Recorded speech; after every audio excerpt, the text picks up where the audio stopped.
Please be seated. Good morning, Your Honor. Good morning. This is the case of Gutierrez versus Sullivan. Thank you, Jerome. Good day, everyone. Good day. Ms. Gutierrez, you are suing your mom for paternity fraud and claim she has named 4 different men to be your father. One of those men, Mr. McKinney, you have never met, and he is here today. You've had to put the pieces of your mom's puzzle together and hope today's result will be the final piece. Is that correct? Yes, Your Honor. Ms. Sullivan, you testified that you did some questionable things in your past, but you are here to help your daughter get the closure she deserves. Is that correct? Yes, Your Honor. So before we start, Jerome, can you please escort Mr. McKinney into the courtroom? Yes. I'm going to go right up to the witness stand next to the judge here. Up here. Thank you. Hello, Judge. Thank you for joining us, Mr. McKinney. Yes, ma'am. Ms. Gutierrez, I want to start with you. 4 possible fathers. 4. Yes. What has it been like living with this notion that you don't know which of 4 people could be your father? It's been emotional, confusing. I'm embarrassed, especially because I'm a mom myself. So it's important for everyone to know whether that person's a part of their life, you know, where they come from. And how has this affected your relationship with your mother? It's been distant. I've been like, I'm kind of angry at her. Ms. Gutierrez, talk to your mother about the hurt you felt. I just felt there was a part of me missing. I felt like you didn't really care that I was hurting about not knowing, or you didn't think that it was important to me when it really was, whether that person was there for me or not.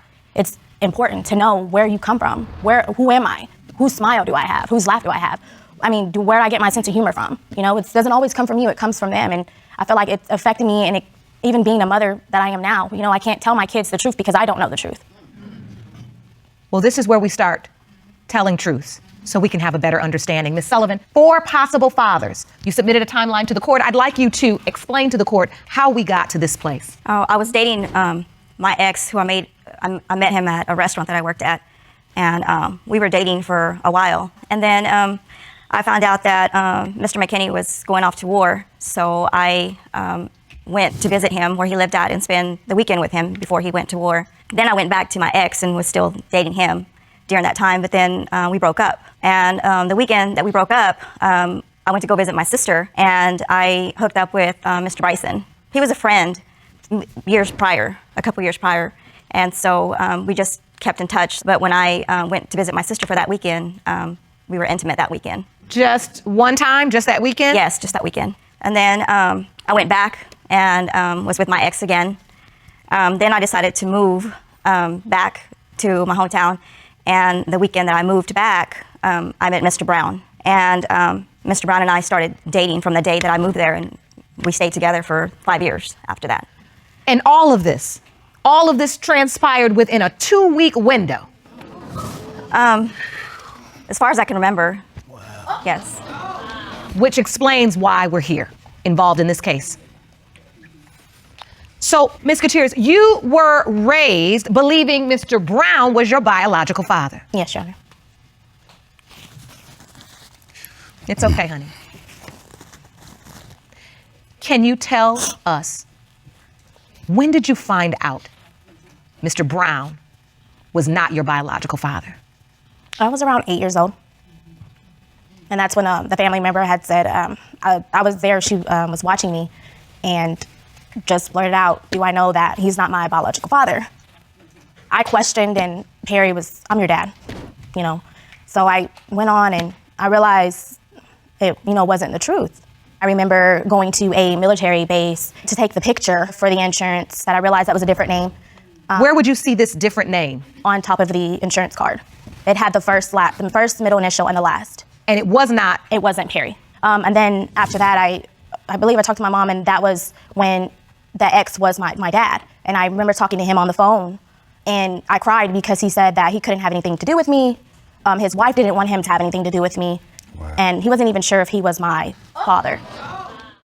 If you want more episodes of Paternity Court, make sure to subscribe and click on the notification bell. Ms. Sullivan, why didn't you tell your daughter about your ex? It was your ex. I didn't tell her about him because he pretty much rejected her, or rejected the whole possibility that he was the father from day one. I had filed for a blood test when she was just a couple months, and he did everything he could to avoid the test. And then the final time that we went to court for the child support, he showed me the picture of the test results, and it was his brother that had actually taken the test. The judge just pretty much just ruled that since he was going through the trouble of avoiding the blood test, that he must be the father, so he went ahead and ordered him to pay child support. Wow. So how long did you believe your ex was Ms. Gutierrez's father? Up until the point, really, where she did another paternity test with him on her own. He paid for a home paternity test. A few weeks later, he called me and he sounded real mad. He said, "You're no percentage. There's no percent that you're my child, and I want all that money back from child support." So instead of saying, I'm sorry, or because I'm the child, I shouldn't have to go through it. So when he gave you that information, did you get any closure from it? No, because I still felt like that could have been a lie, and not knowing from the beginning that he couldn't have anything to do. And because he sent someone else the first time, Yes. his brother, to take the test, who's to say he would not try that again? So when did you find out about Mr. McKinney? A few years back, she had told me another possibility, which was his name. You've never met him? No. Not till today. Not until today? Yes, ma'am. So what was your relationship, Mr. McKinney, like with her mother? Well, I met Larissa about 29 years ago, and I went to a nightclub, and I was out on the floor dancing, and I was getting my groove on, and I felt this little hand wrapped around my waist, and I turned around and looked, and there was this beautiful lady there dancing with me, and, we spent time together, you know what I'm saying? And she came up for a weekend. She spent with me pretty much the whole time together up until the end of December when I got called and went overseas. When did you find out you could potentially be Ms. Gutierrez's biological father? Last week. So, Mr. McKinney. Yes, ma'am. After you've heard some of today's testimony, do you believe you could be, or do you believe you are Ms. Gutierrez's biological father? Initially, I thought no, but now I don't know. That's the thing. And I hope today turns out that I am, so she don't have to look no further. You know what I'm saying? That's how I feel. I can't make up for 20-some years, but if you are, I'll start today. I promise. That's all I can do. That's all I can do. So this is the first time you've ever laid eyes on this beautiful woman? I've seen pictures, since last week, I spent the whole time trolling on Facebook like, oh my God, is this my baby? Could this be my baby? You know what I'm saying? Trying to compare her to my other two daughters. I truly hope it turns out that I am, so she don't have to continue going on with this. But I just want to spend from today on loving my child. And there is, unfortunately, still confusion because there's also Mr. Bryson. Right. Who we know is also a possible father.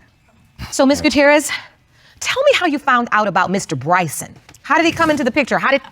She said, I know who your father is. It's Delane. And I was like, who's Delane? Like, where did he come from? And then I asked my Mr. Brown, Perry, about it. And then he started telling me, you guys have the same hands. Y'all have the same skin problems. And, that I knew that was your dad all along. Your mom just always denied to me, saying that wasn't your dad. It was the ex.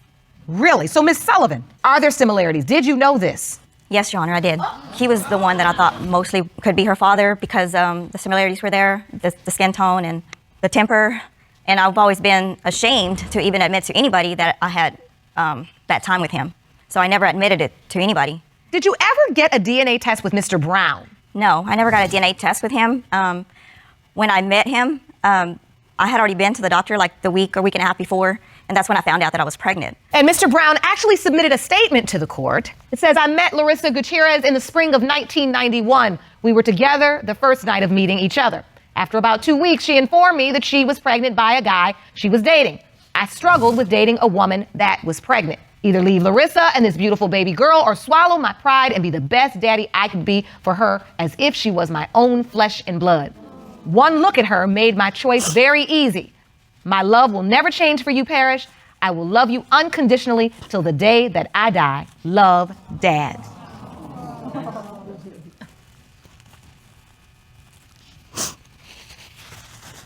She had told me when I was younger, when I would ask, he could be your dad, playing with me because, I was pregnant, but who knows if the doctor was right. And then it was to the point where my kids started to look like him. So I was really confused.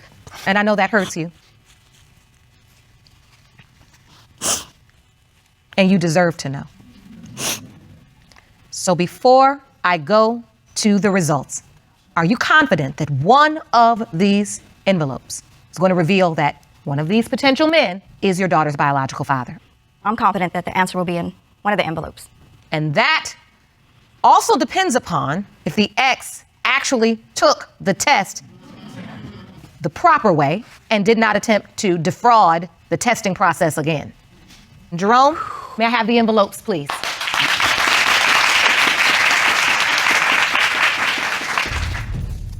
The first result is for Stacey McKinney. In the case of Gutierrez versus Sullivan, when it comes to 26-year-old Parrish Gutierrez, it has been determined by this court, Mr. McKinney, you are not her father. Wow. I could see that you were almost hoping she was. Yeah, I was. I'm sorry I could not deliver the result you wanted, but in this courtroom, we deliver the truth. The next result is for Mr. Bryson. In the case of Gutierrez versus Sullivan, when it comes to 26-year-old Parrish Gutierrez, it has been determined by this court, Mr. Bryson is her father.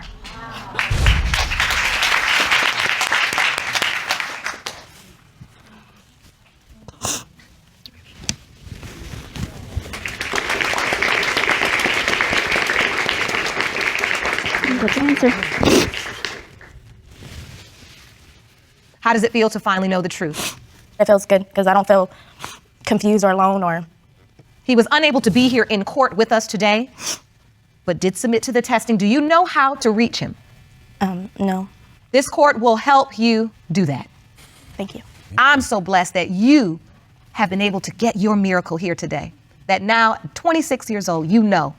And your father, Mr. Brown, has expressed that he is going to go on being the father he's always been to you and loving you unconditionally until the day he dies. You're a very blessed young lady. I hope you know that. Yes. You feel it? So we have counseling and resources for you all. Thank you. I wish you the best. Court is adjourned. And thank you for your service.